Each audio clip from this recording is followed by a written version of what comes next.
sejam bem-vindos a todos. Estamos aqui na TV Mais Brasil, a TV da região metropolitana de Jundiaí. Hoje a nossa convidada é a Fernanda Torres. O nosso tema é defesa pessoal. Bem-vinda, Fernanda.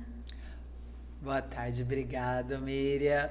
É um prazer estar aqui com vocês. E vamos lá, estou aqui para desmistificar, tirar dúvidas. Isso é muito importante. Fer, qual que é a sua formação? Eu sou nutricionista de formação e estou fazendo a segunda graduação em Educação Física, porque eu quero agregar valor. Ótimo, Educação Física. Tá.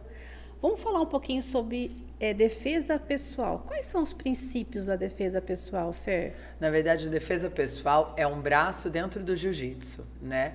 O jiu-jitsu, ele é nada mais do que conhecido como arte suave. É a arte do mais fraco vencer o mais forte, porque foi assim que ele foi criado, né? E a defesa pessoal está lá dentro, onde as pessoas aprendem a se defender usando o próprio corpo e usando o corpo, a força do oponente a seu favor. Eu gosto de explicar para os alunos que a defesa pessoal ela vem de dentro para fora. Ninguém vira um super-herói, nenhuma mulher vira uma Mulher Maravilha, que é da nossa época, né? Hoje em dia é Supergirl. Mas a gente aprende a ler os sinais, né? A gente aprende a prevenir situações, a saber andar na rua, a saber se portar, e com isso a gente aprende a se defender. E se precisar usar o combate, usar uma defesa pessoal física mesmo, a ação, você está preparada, né? Ô Fer, a parte da defesa pessoal, ela influencia muito a parte mental ou não? Sim. A gente precisa entender que assim, o corpo a gente é vivo, como é que eu posso dizer, é feito de emoções, né? Eu gosto de dizer que, graças a Deus, eu nunca precisei usar a defesa pessoal com grande importância na minha vida, né? Porque eu falo assim, a gente só vai saber qual vai ser nossa reação no momento que a gente precisar usar. Sim. Mas o que eu percebo hoje em dia é que a Fernanda de hoje, ela não anda na rua sem saber o que está acontecendo atrás dela, né?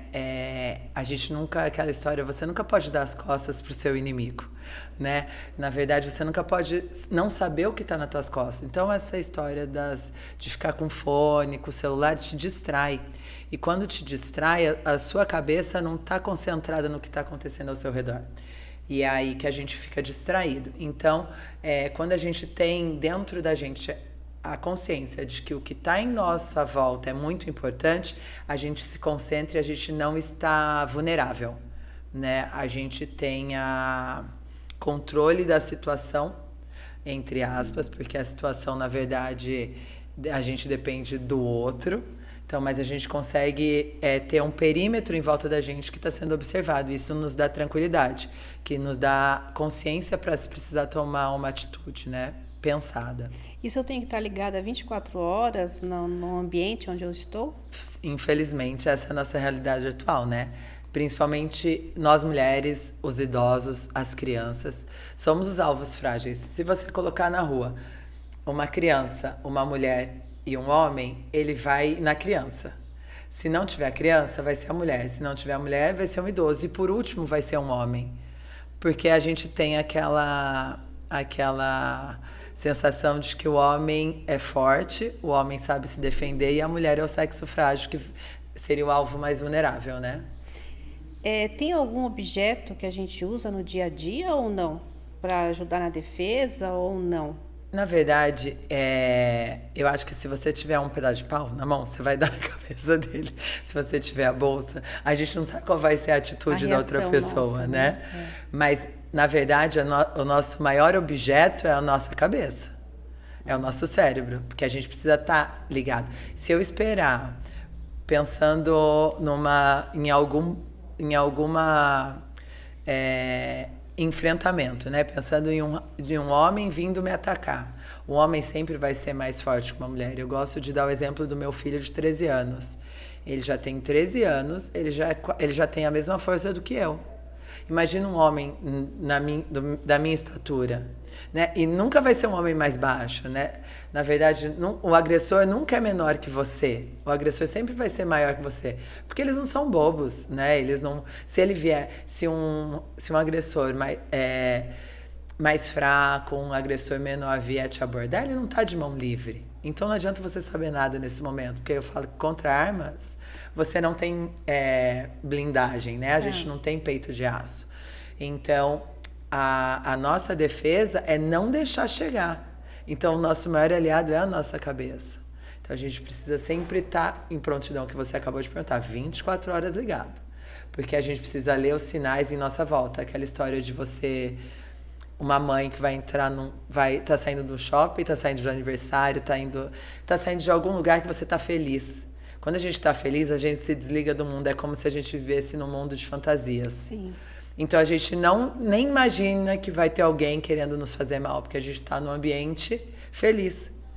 E aquela história de você chegar no carro, abrir a porta, colocar o bebê, prender o cinto, você tá de costas pra rua, totalmente indefesa, e alguém pode vir te abordar. Se você já tem a consciência, você vai colocar seu filho, você vai entrar dentro do carro, travar o carro para ir por dentro do carro, prender a criança na cadeirinha e não de costas. A gente não faz isso, hein, Fernanda? Não.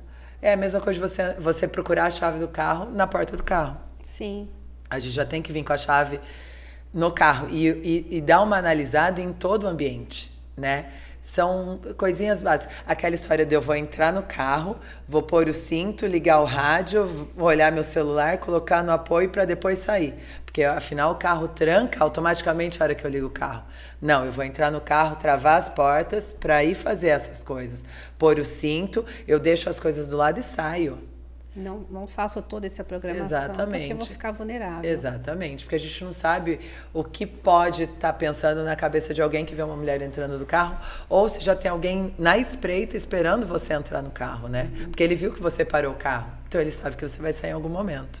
Nossa, muito legal. E, por exemplo, num banco, por exemplo, né? O idoso vai lá sacar o seu salário, né? Tudo isso ele vai ter que observar. Sim. Se ele for sozinho, sem alguém da família. Sim, por isso que é muito importante. É que assim, né? A gente está envelhecendo mais. Sim. O lado positivo. Então, nós temos mais idosos com saúde, que andam sozinhos, né? E isso tem um lado positivo e o lado negativo. Porque se você é saudável, você não vai ter ninguém te acompanhando. Só que você também se torna vulnerável. Eu vi esses dias uns memes na internet falando assim, por que na minha época eu tenho que envelhecer desse jeito? Mostra tipo um casal de idoso com seus 80 anos, shapeado, né? Cheio de músculo. E é isso, né? A gente tem uma velhice hoje saudável. Só que, em contrapartida, nós ainda somos idosos, vulneráveis. Então, a gente precisa estar ciente com o nosso entorno. E só que a gente tem, hoje em dia, a facilidade de tudo online, né? O Pix, os bancos. Só que a dificuldade da cabeça do idoso de trabalhar isso, por conta dos golpes, que também... A gente não tem só o problema do físico, né? Do assalto físico. Sim. A gente tem o problema do assalto online, né? Sim. Então, o idoso vive nesse dilema. Se precaver fisicamente e se precaver online, né? Tipo, virtualmente. Então, a gente está vivendo cada vez tendo que estar mais em vigia, mais ligado, mais antenado, para não cair nem em golpe físico e nem virtual. Fer, aqueles ataques de empurrão, de agarramento pelas costas, como que a gente pode se defender? Meire, eu vou além, hein? Cadê a câmera? Eu vou além, eu vou chamar você pra gente fazer na prática, para te mostrar as possibilidades. A gente tem muita coisa para se precaver, é o que eu falei. Eu não vou esperar alguém me pegar e me levantar. Eu não vou esperar alguém me pegar e me puxar. No que ela tá chegando, eu já tô me defendendo. Por isso a história de nunca estar de costas, sempre saber o que tá em torno de você. É a primeira lei. E se não der, aí você tem possíveis saídas para isso, né? Depende se ele prende meus 2 braços, se ele pega por debaixo do meu braço, se puxa pelo cabelo, se puxa pelo pescoço. Existem diversas formas de ser surpreendida e de fazer essa defesa. É uma defesa que você vai... Sim. No jiu-jitsu, né? Exato. Que você, e assim, nas artes marciais são um monte, né? Sim. Que a gente observa, que tem. Mas o jiu-jitsu parece ele ser mais próximo para a defesa pessoal ou não? Sim. Eu gosto muito da história do jiu-jitsu, né? Tá. A gente tem vários caminhos de como ela chegou no Brasil. mas existem pontos em comuns. O primeiro, o jiu-jitsu foi criado pelos samurais, vamos dizer, aqueles que usavam aqueles ferros protegendo o corpo. Você não consegue atingir ele com arma, com a espada, com a lança, porque pegava no ferro. Mas você conseguia fazer torções nas articulações. E é aí que se começou, né? Antigamente se chamava jiu-jitsu, né? Não era o jiu-jitsu. E aí esse jiu-jitsu chegou no Brasil eu vou falar de como que eu gosto muito da história da família Gracie, mas existem outros braços. E aí, esse que trouxe para a família Gracie se sentiu, e foi muito bem recebido no Brasil, se sentiu no no dever de ensinar para a família um pouco, para devolver a cordialidade deles. E aí a família começou a aprender, bem resumido, um dos filhos foi para o Rio de Janeiro, e com isso levou o irmão mais novo, que era o mais frágil, o desenganado pelos médicos, que não podia fazer atividade física, que não podia fazer nada, e ele ficava sentado vendo o irmão dele dar aula. Até que um belo dia o irmão dele faltou e ele olhou pro aluno do irmão e falou assim: meu irmão não está aqui, você se incomoda se eu te der aula? Ele falou: não. E aí ele adorou o jeito desse, que era o famoso Hélio Gracie, a dar aula. Que como ele era muito frágil fisicamente, era franzino, ele tinha que usar o corpo do oponente a favor dele, alavanca, a torção. Então ele adaptou o jiu-jitsu. E aí que se criou o Brazilian Jiu-Jitsu. E eles começaram aí que começou a péssima fama do jiu-jitsu. De pit boys que arranjavam briga na rua, porque ele chegava e falava: aquele é o melhor cara da capoeira, do karatê, do taekwondo, de todas as artes marciais. O maior, o melhor, é ele que eu quero na praia, tal horário, na rua de não sei quando. E fazia um pega pra capar e era quem... como é que fala? Só não morria, né? Mas era quem apagasse primeiro tinha perdido. E o jiu-jitsu começou a ganhar fama de ser a arte marcial mais completa ali, que na verdade nada mais é do que você se defender dos ataques. Sim. O jiu-jitsu você não aprende a atacar, você aprende a se defender. E aí você se defendendo se torna um ataque, porque se você vem pra cima de mim com um soco, eu vou defender o soco e vou entrar em você. Eu não vou te dar um soco. Eu brinco que chega muita gente querendo... eu preciso desestressar, quero dar chute. Eu falo: não, você não conhece o poder de um estrangulamento, de um braço quebrado, né? Não que a gente apague ninguém. E tem outras técnicas, né? Sim. Eu falo que o jiu-jitsu é a arte mais democrática. Só que trabalha o seu ego, que é aí onde a gente entra para as crianças, né? Você precisa assumir que o seu adversário foi melhor que você. Entendi. E com isso você não se machuca. Os 3 tapinhas e acabou a luta. Você não precisa se machucar para parar a luta. Não precisa se machucar, então. Não. Eu fiz Muay Thai. Minha primeira arte marcial foi Muay Thai. Eu falo que não dá para você dar 3 tapinhas antes do soco chegar em você. Sim. O soco, o chute chegou, você bateu. Alguma coisa bateu para você defender.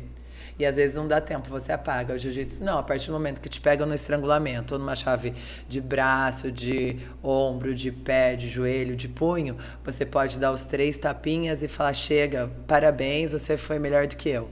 Entendi. Só que isso machuca o ego, né? Sim. E aí a pessoa precisa assumir que o outro foi melhor do que ela. E aí, assumindo que o outro foi melhor, você não se machuca. Sim. Né? Por isso que eu indico o jiu-jitsu para essa nova geração, que tem um ego tão frágil. Para mais e para menos, né? Tem uns mais, outros menos. Viu? Outra coisa, então essa modalidade para todas as idades, idoso, criança... Sim. Adolescente... Quando os meus 2 mais velhos eram crianças, eu queria muito colocar eles no jiu-jitsu, só que o professor falava só a partir dos 5 anos. E eu fiquei esperando até meu mais velho fazer 5, e aí eu coloquei ele, e o meu de 3 ia junto. Eu falei: pô, já tá aqui, não dá pra tentar? Se ele não der certo, tudo bem, eu tiro. Tá bom, Fernanda. Eu consegui convencer o professor na época. E ele ficou muito bem. Então, hoje em dia, quando eu me tornei auxiliar de treino, eu falei assim: pode deixar a partir de 3 anos que eu seguro. Porque eu era mãe de menino, que as opções que a gente tinha pro menino era natação. natação ou balé, porque ninguém restringe, né? Mas eu não queria balé, eu precisava só da natação. Então, a única opção que eu tinha para os meus filhos com 3 anos era natação. E aí você tinha que esperar até os 5 para eles poderem fazer alguma coisa. Então, na minha academia, a partir dos 3 anos eu pego, só que os nenenzinhos que aparecem irmãos antes, eu já ponho dentro do tatame para engatinhar, para começar. Algumas coisinhas? Eu falo que é para desenvolver a coordenação motora. Até os seus 6 anos é voltado para desenvolver a coordenação motora e se familiarizar com o ambiente. E criança é maravilhoso. Eles são instintivos, eles começam a lutar sem saber que estão lutando, né?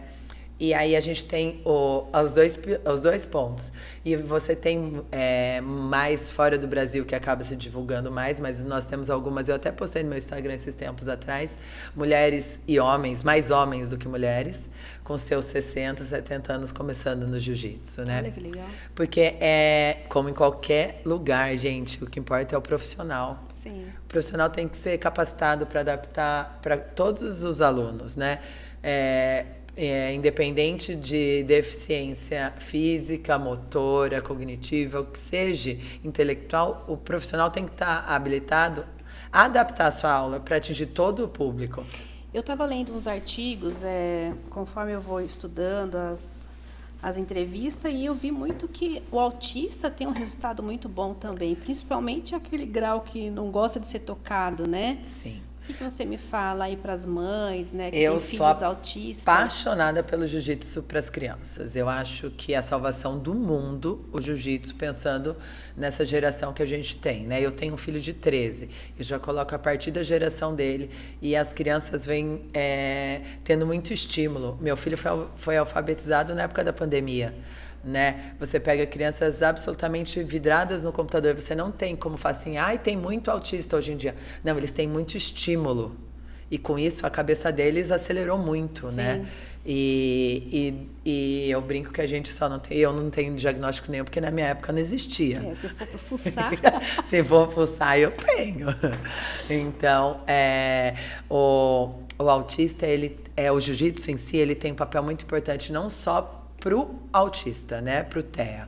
Você tem isso para todas as siglas, para todas as deficiências. Esse final de semana eu fiz um evento de para-jiu-jitsu. Você tem para-atletas com deficiências físicas, com deficiências cognitivas por acidente ou por nascença. E eles saem muito bem. A autoestima que o jiu-jitsu dá é muito grande. E eu tenho alunos... O jiu-jitsu é toque, o jiu-jitsu é contato.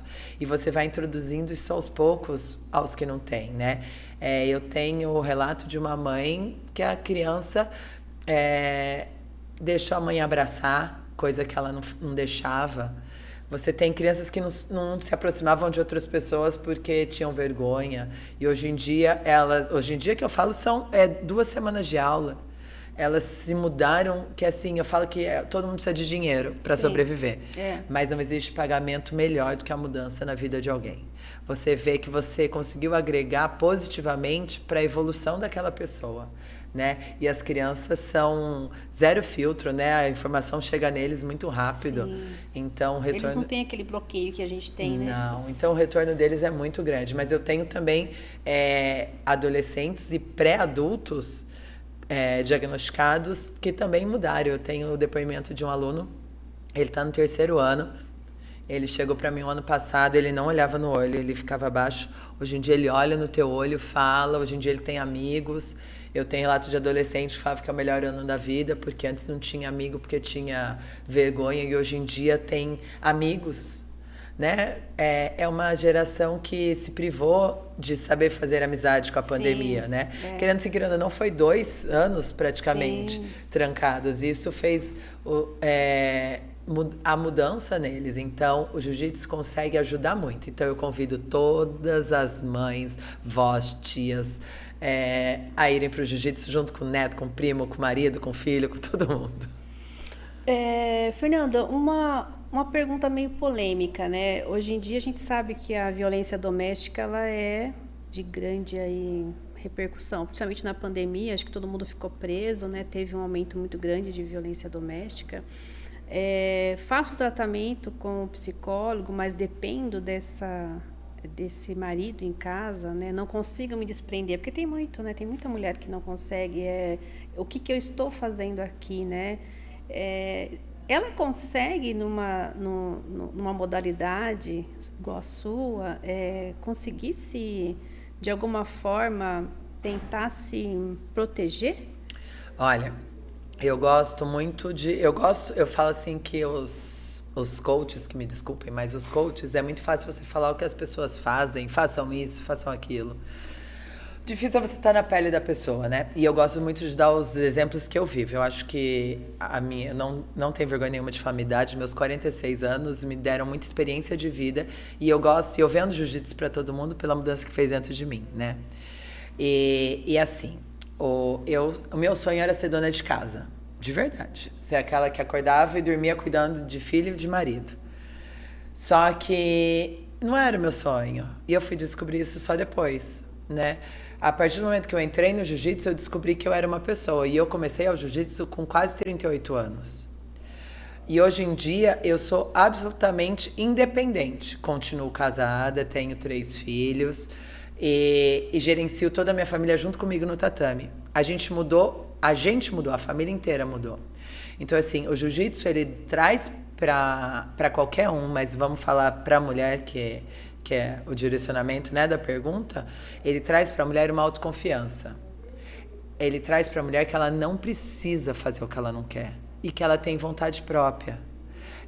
Eu olhava e falava assim, eu sou dependente do meu marido. É ele que paga minhas contas, é ele que trabalha. Por mais que eu trabalhasse junto com ele, por mais que eu ajude... Tipo, a gente tinha a mesma função, a gente trabalhava junto, mas eu me sentia absolutamente dependente dele, só que era emocionalmente. E é isso que a maioria das mulheres tem, é a dependência emocional. E o jiu-jitsu me curou dessa dependência emocional.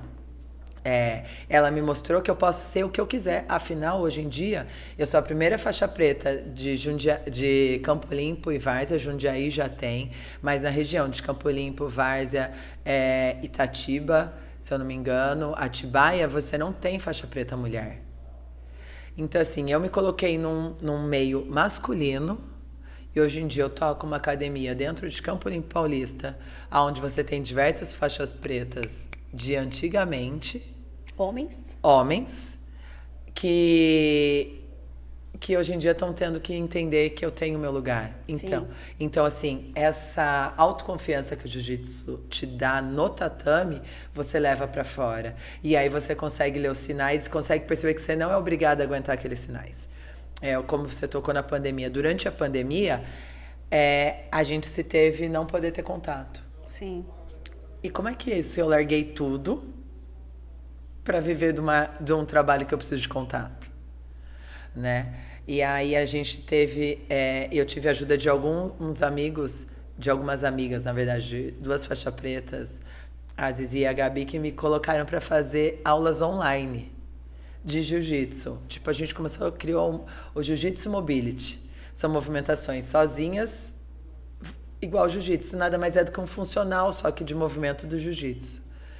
E aquilo me deu uma outra perspectiva de vida. E com isso eu consegui atingir outras mulheres. E dentro dessas outras mulheres, a gente conseguiu trazer autoestima para mulheres que estavam depressivas dentro de casa, exatamente por ou sofrer violência ou por já ter sofrido violência. Então, imagina se um jiu-jitsu sozinho, sem contato, que foi o da pandemia, teve efeito. Imagina quando você entra dentro de um tatame e divide, né? E compartilha emoções, compartilha sensações. Por isso que eu gosto muito de dar aula só para mulheres. Entendi. De fazer, não que a gente não precise estar junto com o homem, não que a gente não possa, mas porque são trocas nossas. Sim. Sabe? São falas que só a gente sabe. Eu gosto muito de dizer isso quando eu falo, não adianta, você pode ser um ótimo profissional, você pode ser um ótimo professor, um ótimo faixa preta, mas você não é mulher para saber o que uma mulher está sentindo aqui dentro. Isso só mesmo. Eu, como mulher, sei o que uma mulher está sentindo. Essa é a diferença de quando eu coloco que as mulheres precisam procurar o jiu-jitsu e eu chamo para minha academia. Não é porque eu sou a melhor, não. É porque eu sei o que a gente passa. Porque eu sou uma mulher, né? Sim. E ele não é. Vamos ver, tem uma foto que você me mandou. Ó. Esse daí, É que eu sou árbitra. Mais um ponto que a gente ganhou, né? Você tem nos campeonatos cerca de... a gente não dá nem 1% de mulher na arbitragem. Se você colocar num campeonato igual a esse, nós tínhamos 28 árbitros e só eu de mulher. só você de mulher. Sim. E normalmente você não tem mulher arbitrando. Quando Isso você foi tem, esse você tem. ano?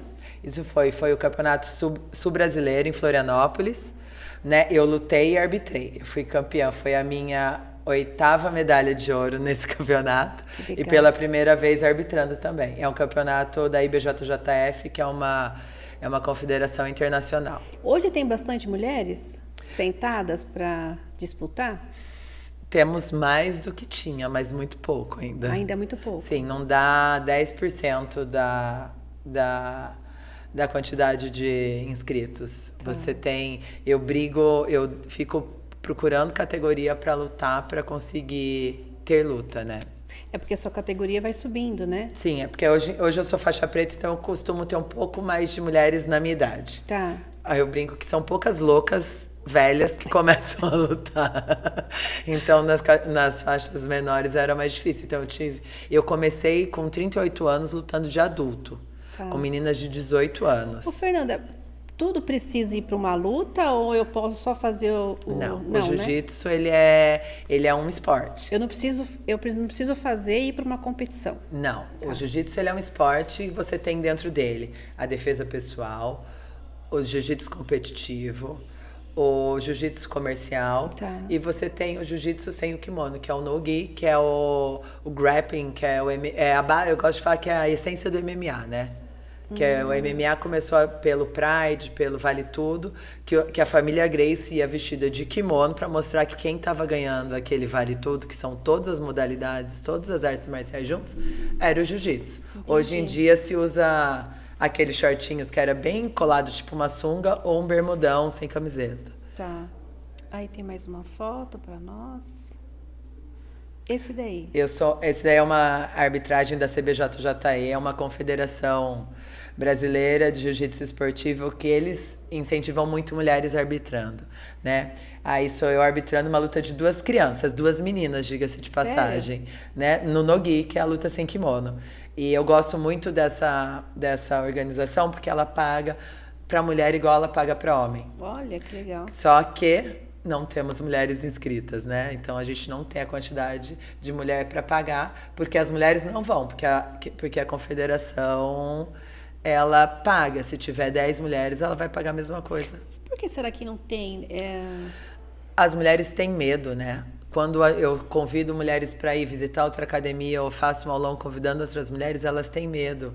Elas ainda se podam muito. Aí a gente não sabe se é ela, se é dentro da casa dela, se é o professor dela. Porque a gente tem muitos professores com ciúmes dos alunos e não deixam eles visitarem a academia.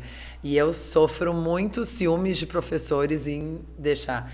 Eu tenho professores que proíbem alunos de irem na academia da Fernanda. Jura? Sim. Eu falo, nossa, eu devo ser muito boa, né? Porque tem 300 anos de faixa preta e tem medo que o aluno venha na minha academia de gostar ou de ver que ele é ruim. Entendi. Porque é só isso, né? Porque meus alunos visitam a academia que eles quiserem. Porque se eles não estiverem contentes com o meu método, eles têm que procurar o que é melhor para eles. Sim. Agora, se eles gostam de mim, eles vão em outra academia, tudo bem, e voltam para a academia deles numa boa, reconhecendo o que eles têm de bom, o que eles gostam. Porque o aluno, ele não se prende ao professor porque o professor obriga. O aluno se prende ao professor porque ele gosta. Sim. Porque ele se identifica, porque ele se sente bem, né? Exatamente. Porque hoje em dia a gente precisa... O jiu-jitsu não é mais a pancadaria que era. O jiu-jitsu hoje é um momento... Eu falo que é tatame terapia. Às vezes você quer ir lá ou só para apanhar, ou você quer ir lá só para conversar, ou para treinar. Não necessariamente você quer sair na porrada até dizer chegue, entendeu? Não. Às vezes você só quer pisar no tatame. E o professor precisa entender isso, que às vezes ele está precisando conversar. E o jiu-jitsu é muito próximo. E você se torna muito íntimo do seu amigo. Né? Porque se eu não confiar que meu amigo não vai me machucar, eu não consigo treinar com ele. Sim. Então, essa proximidade te dá o direito de desabafar. de contar, às vezes, problemas que você está tendo no trabalho, em casa. Então, o jiu-jitsu se torna uma grande família. Tanto que meu maior prazer é dizer que minha academia é uma academia familiar. É muito difícil você ver uma pessoa de uma família. Você vê alguém, vem, um precisa começar. Aí depois vem a irmã, ou a tia, ou o pai e a mãe, ou vem a família inteira. Isso é muito legal, hein? É. Fica todo mundo ali próximo, Exato. Né? Ah, e tem mais uma fotinho. Essa daí foi o último campeonato brasileiro da CBJJ, que é a mesma, é o braço do Brasil daquela internacional. E eu fui campeã pela primeira vez na faixa preta. Eu já sou 5 vezes. Ai, agora me pegou. Não sei se é 5 ou 6 vezes campeã nessa confederação, mas pela primeira vez como faixa preta. Legal. Vamos ver se tem mais uma. Aí. São as minhas meninas. São esses aulões que eu gosto de fazer, né? São aulões onde eu proíbo a entrada de homem. São só mulheres. Só mulheres. Tem criança no meio também? Sim, eu tenho... São as filhas? São minhas alunas e filhas. Ah, legal. Né? Muitas vezes a gente faz isso num sábado... ou antes do treino, ou depois do treino, onde só vai ter a gente. Meu marido brinca que vai fazer um treino só para homem também, já que a gente tem um só para mulher. Mas é porque é o momento que a gente consegue, olha, acontece isso comigo, eu não gosto. É o momento que é mulher falando para mulher, né? É o momento que a gente como é que eu posso dizer? A gente extravasa o que a gente precisa, as nossas dificuldades do nosso dia a dia. Porque a mulher, hoje em dia, ela trabalha, ela cuida de casa, cuida dos filhos. E ela, né? A gente precisa ter um momento que a gente cuide da gente. Sim. E esse momento no tatame é a hora que de repente, a gente descobre que tá todo mundo no mesmo barco, você não tá sozinha, tem mais gente igual a você. E às vezes a solução que eu arranjei para mim, você nunca tinha olhado por esse ângulo. Né? E você pode, às vezes eu posso te dar uma sugestão do que eu faço, você pode me dar uma sugestão e assim a gente vai compartilhando emoções, vai compartilhando o nosso dia a dia e uma apoiando a outra. Nessa sala aí você encontra assim pessoas bem fragilizadas emocionalmente? A gente tem, hoje em dia, eu acho que a gente está com uma sociedade bem fragilizada, né? Eu já tive pedidos de aula de defesa pessoal de outros profissionais de outras áreas de artes marciais, mas é óbvio que vindo de mulheres, né? Porque o homem é difícil dar o braço a torcer, de pedido de socorro de mães de alunos, né? Tipo, que sofrem violência, que precisavam, tipo, de uma mulher que desse esse poder na voz para ela, falar assim, olha, você pode mudar essa situação. É um passo de cada vez, né? Ninguém se torna... a palavra é empoderada, mas eu acho que ela teve um... como é que eu posso dizer? Um significado meio distorcido, né? Sim. O empoderada não é você arrancar roupa porque o corpo é meu e eu mostro se eu quiser. O empoderada é você ter ciência de que você pode ser o que você quiser. Não melhor que o homem, mas você pode ser e andar do lado do homem com as mesmas características, né? Com os mesmos valores que uma sociedade dá para o homem, ele pode dar para uma mulher. E a mulher fica escondida. Então, é através desses aulões que eu consigo mostrar para elas as minhas fragilidades. Porque você olha uma faixa preta mulher, você fala, nossa, essa mulher, ela é... fodástica. Obrigada, eu não queria falar um palavrão assim, né? Mas você é a dona do lugar. E eu mostro para elas que eu tenho as minhas fragilidades. Sim. Que eu também me sentia aquela última bolacha do pacote quebrada, que ninguém ia querer comer, que eu precisava falar amém para tudo que meu marido fazia. Eu sou uma evangélica, eu sou cristã, e você tem o lado das mulheres cristãs que muitas igrejas ortodoxas vendem, que a mulher tem que ser submissa ao marido. Isso. Né? A mulher precisa ser submissa ao marido, mas eles esquecem aquele pedaço que vem antes disso, que o homem precisa amar a igreja, precisa amar a mulher igual Cristo amou a igreja. Isso. Ou seja, o homem precisa fazer da mulher a melhor. E aí, por que a mulher, já que o homem quer que ela seja a melhor, não vai querer ser a melhor mulher para o marido, e sim ser submissa? Então, assim, a gente tem uma sociedade que coloca a mulher sempre embaixo do marido. E não do lado. Não é acima, é do lado, né? E são nesses momentos que eu divido as minhas fragilidades, que é onde eu falo que o coach de verdade é o que divide o que ele viveu. Sim. É onde vai ter a verdade no que ele fala. E aí elas veem que é normal, então Nossa, legal, eu posso também então, né? Sim, pode, mas é um degrau de cada vez, é uma vitória pequena por dia. E a hora que você vê lá, daqui a alguns meses, daqui a um ano, a mudança na pessoa que você era lá atrás, sem perceber e sem ser afrontosa, né? Porque o grande problema das que sofrem violência em casa, e aí que a violência vem mais, é você ser afrontosa. É um não. Não vou fazer. Não é pá, pá, acabou, né? vai sim. Você abaixa e faz. Não, você vai construindo o seu castelo aos pouquinhos. A mulher sabe dificular, né? Ela não enfrenta, ela não afronta, ela vai devagarzinho. E aí, às vezes, a hora que o marido vê, ele perdeu a mão e ela tá lá na frente. E se ele não correr, Ele não vai ele chegar ficou próximo para dela, trás. ficou para trás, né? Que a grande maioria das mulheres deveriam. Não é uma receita de bolo, né? Não. É difícil, né? Porque Ainda cada mais um é um. quem convive, né, com violência doméstica, eu acho que é bem difícil. E aí, voltando lá nas crianças, né? Aquela criança um pouquinho mais em defesa pessoal, nós estamos na mesma linha. Aquela criança um pouquinho mais violenta, né, com os pais. Hoje em dia, assim, é difícil, né? Tá difícil você educar, né? Sim. Hoje em dia a gente tem as internets, né? Não deixa teu filho assistir isso, não deixa teu filho fazer aquilo, mas uma hora ou outra ele vai ver, né? Na escola, se está numa escola, cada família é de um jeito, né? Ajuda nesse comportamento da criança? Eu adoro jiu-jitsu e quando me perguntam isso, eu adoro dizer que ele é a solução, mais uma vez, para as nossas crianças. Eu gosto de dar exemplos. Você tem dois tipos de alunos, dois polos, e tirando os recheios que são os sem muita característica gritante, né? Você tem o que chega na academia que ele nem te olha no olho, e ele é o que sofre bullying. E você tem aquele que chega todo com o peitão empinado, já tirando sarro de todo mundo. Isso aí é o fazedor de bullying. Exato.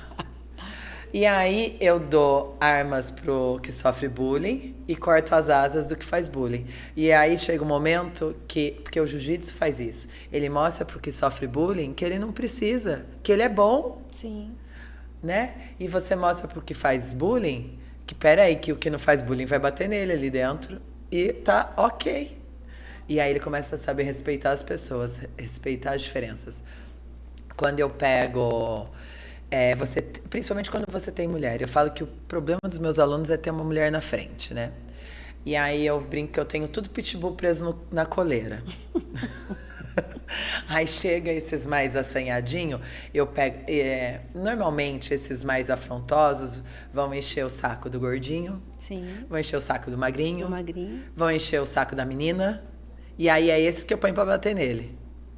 O mais baixo que ele, o mais fraco que ele. Ou o gordinho.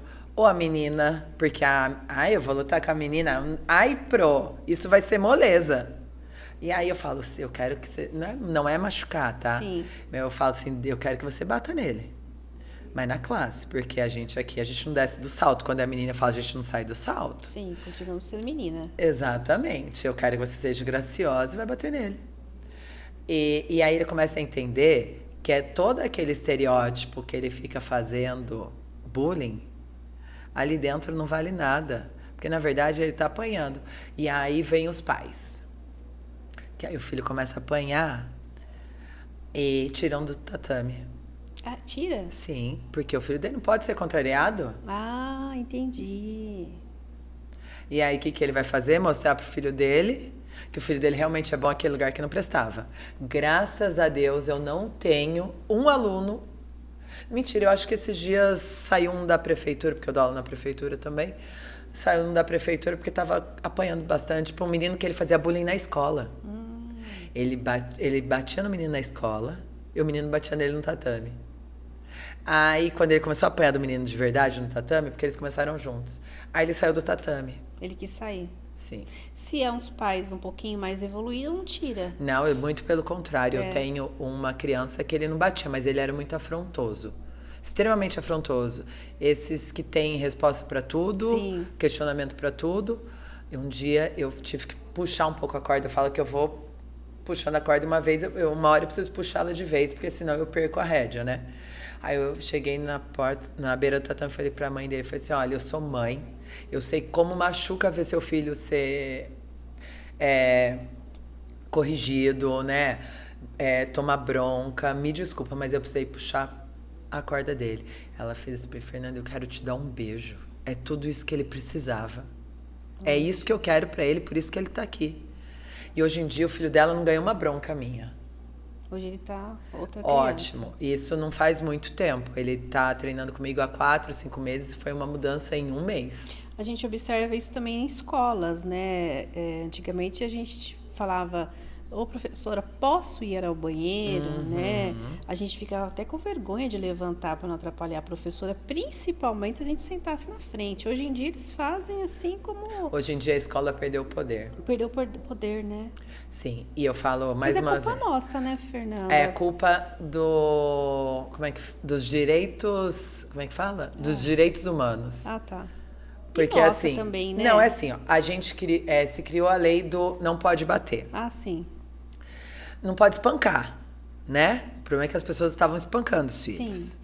Você não pode dar bronca, a escola não pode corrigir, não pode botar de castigo. Porque você está fazendo bullying com o filho, você está expondo o filho. Aí você chega, mães e pais que trabalham o dia inteiro e sentem-se culpados por não ficar com o filho. E aí o filho fica com outra pessoa que você proíbe que corrija o seu filho. Porque não é mãe para corrigir. Só que é ele que educa o seu filho. E aí você super protege o seu filho. Então você tem crianças que fazem o que querem. E dentro do tatame é onde eu volto mais uma vez dizer que a solução para a geração, a criança existe a hierarquia. A hierarquia se remete às faixas. E é a quem está na frente puxando o treino. Normalmente era para ser a figura do mais velho. Sim. Né? Porque o mestre, você pensa naquele... Ou o mais forte. Né? Você pensa naquele... Vamos pensar no Karate Kid? Sim. Que era o velhinho, faixa Sim. preta. Se remete ao mais velho, né? E aí a criança aprende que ela precisa respeitar o mais velho. Já vamos respeitar pai, mãe, vovó, tia. Se remete a isso. No subconsciente da criança. A gente vai tratando o subconsciente da criança. Você precisa respeitar quem está na frente. O professor está na frente. Tá na frente. Então ele precisa respeitar o professor.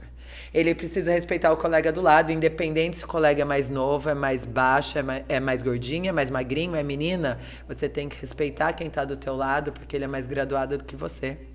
E você vai ter que ficar atrás dele na fila. Então você aprende a respeitar as pessoas. E se não fizer isso, dentro do tatame, você pode mandar pagar penitência. Sério? Sim. Eu boto... Ai, não respeitou? Pode pagar. 5 flexões aí. Olha que legal. E daí eu tinha uns que ficaram bem fortinho.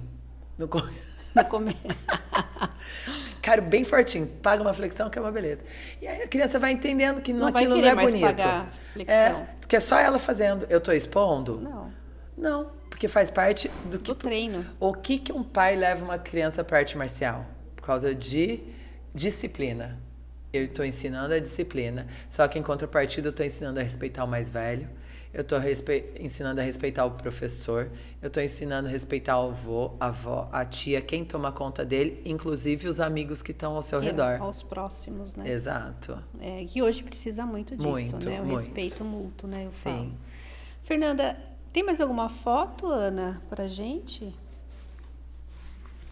Olha lá, isso daí é onde? A gente eu fiz uma série de aulas em escolas na prefeitura. Olha que legal. Sim, a gente ia fazer... Municipal? Foi, se eu não me engano, esse daí é o Vitor, que é no São José. Não, o Vitor é no Jardim Europa. Eu sempre me confundo. No Jardim Europa. É. Foi lá, eu ia fazer uma aula na escola da Câmara, e aí acabou mudando o local e perguntaram se eu me incomodava de fazer aí. Falei, imagina, eu quero... um público que eu mais quero atender são jovens, né? Eu falo que eu tô para ensinar quem quer aprender. Sim. E aí era o mês das mulheres e falaram assim, você vem dar aula para as meninas? Vou. Quando eu cheguei lá, a gente tinha só isso de placa de tatame, são 10 placas. Aí quando chegou lá, a diretora fez assim, Fernanda, todos os alunos querem assistir, você se incomoda se eu abrir para quem quiser? Eu falei, eu tô aqui para ensinar quem quer aprender. Isso mesmo. Desceu os 200 alunos da escola. Caramba. E ali é grande, hein? Tem aluno pra caramba. Eles mataram a aula, né, pra estar ali no pátio. Mas só que eles não imaginavam que eu ia botar todo mundo para interagir. Então a gente acabou não usando o tatame, porque ali são os que estavam mais perto, aí para trás tem aquela arquibancadinha. Sim. E tinha gente pro lado de trás também. Então... E todos interagiram? Todos eu acho que 90% interagiu. Olha que legal. E aí eu fiz a defesa pessoal que a gente conseguia fazer de pé sem precisar usar o chão, porque não tinha como usar o tatame. Aí eu perguntava, alguém quer... Eu vou ensinar para vocês algumas de chão. Quem quiser, eu pego umas 3, 4, aí duplas a gente faz. Aí teve um monte que quis interagir, aí foi muito legal. Tem mais uma, Ana? Lá. A minha turminha Kids, que se você olhar, eu sempre separo meninos em cima, meninas embaixo. Sim. Né? A gente tem uma sala praticamente do número igual de mulheres e Você é a homens. sua academia? Essa é lá na minha academia. E aí meus filhos são meus auxiliares. Tá. E a Raíssa, que é a que tá de kimono preto do meu lado, uma faixa branca, que também é minha parceira em ajudar as crianças. E aí você pega, hoje em dia eu tenho muitas meninas começando no jiu-jitsu. Sim. Porque eu falo, elas têm, normalmente você tem homens à frente e o pai não é uma referência feminina. A partir do momento que você tem uma referência feminina dentro do tatame, as outras meninas têm interesse e falam, é pra mim, né?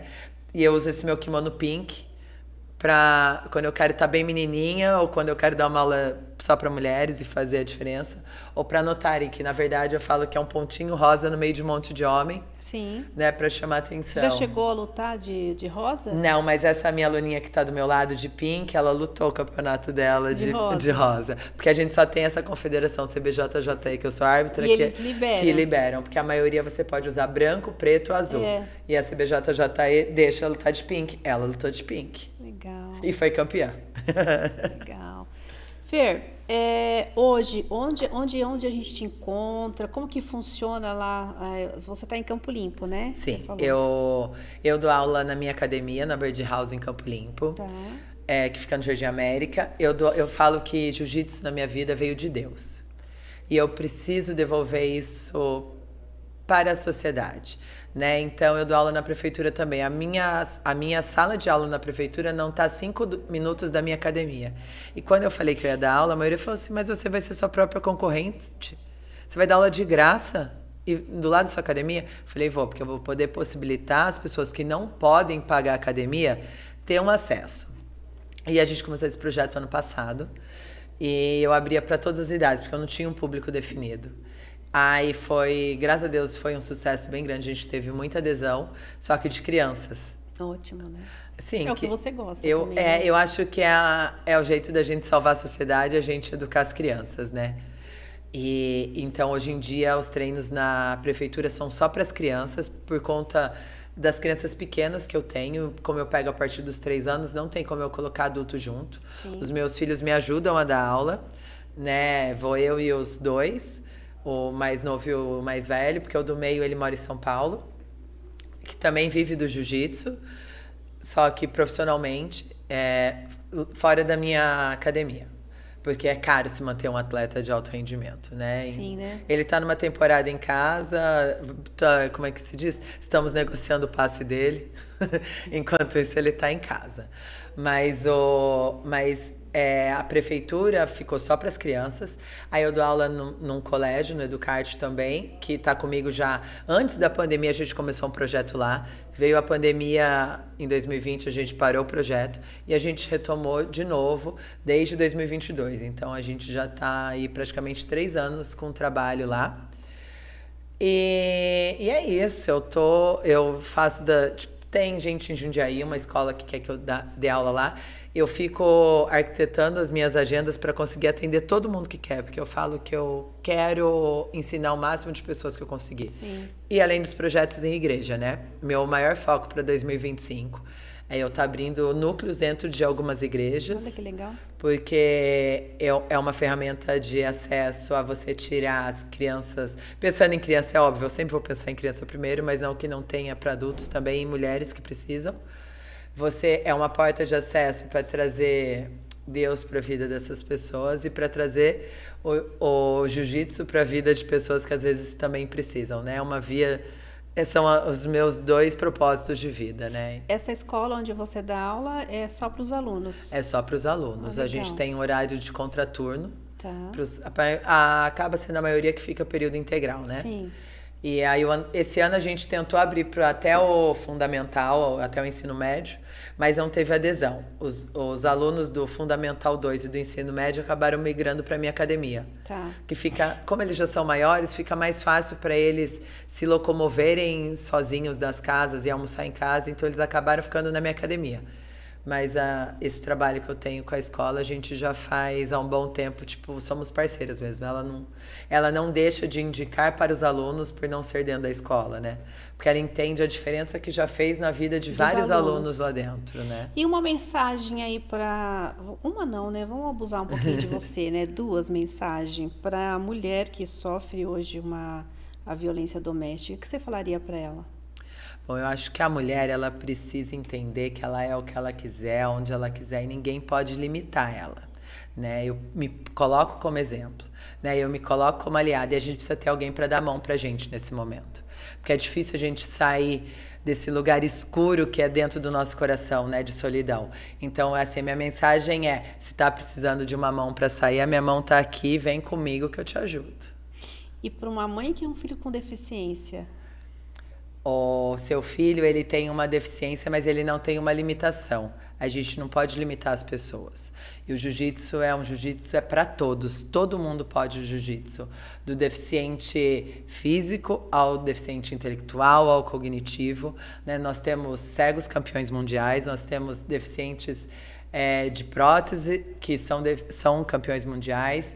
Nós temos um diagnosticado com TEA, que ele é um super campeão, fiquei sabendo ontem de antemão que ele assinou com a Unilever, então assim, não limite o seu filho, traz ele que a gente tem um lugar no topo para ele. Ótimo, obrigada, Fernanda, maravilhosa, como sempre. Eu que te agradeço, filha. Eu acho assim que tudo isso é saúde e é beleza, Sim. né? A gente só falou do lado psicológico, né? Sim, né? Porque o jiu-jitsu é que eu não te mandei. Isso daí foi uma falha minha, o meu antes e depois. Tudo bem que teve as mãos da doutora Miriam. Mas faz muito tempo, escuta, né? mas eu falo que um bom serviço dura para sempre. Dura. E o jiu-jitsu me trouxe a qualidade de vida, me trouxe o físico, me trouxe bem-estar, saúde, né? Então, assim, é perca de peso, é estabilidade emocional, é tudo. E a gente, não que a minha vida seja os sonhos, eu vivo num castelo de princesa, não. Eu tenho muitos defeitos, eu tenho muitas fraquezas, só que eu envergo e volto pro lugar, né? A gente tem o direito de sofrer e tá tudo bem. Mas a gente tem que saber recomeçar, né? Por isso que o jiu-jitsu é só o começo, o chão. Legal. Muito bem. Nossa, lindo nosso bate-papo, assim, eu falei assim que acho que eu trouxe uma das melhores entrevista, né, que eu falo que é a defesa pessoal, principalmente para as pessoas que precisam de cuidado, né? Estamos aqui na TV Mais Brasil, a TV da região metropolitana de Jundiaí, todas as quartas-feiras às 10 da manhã. Muito obrigada a todos.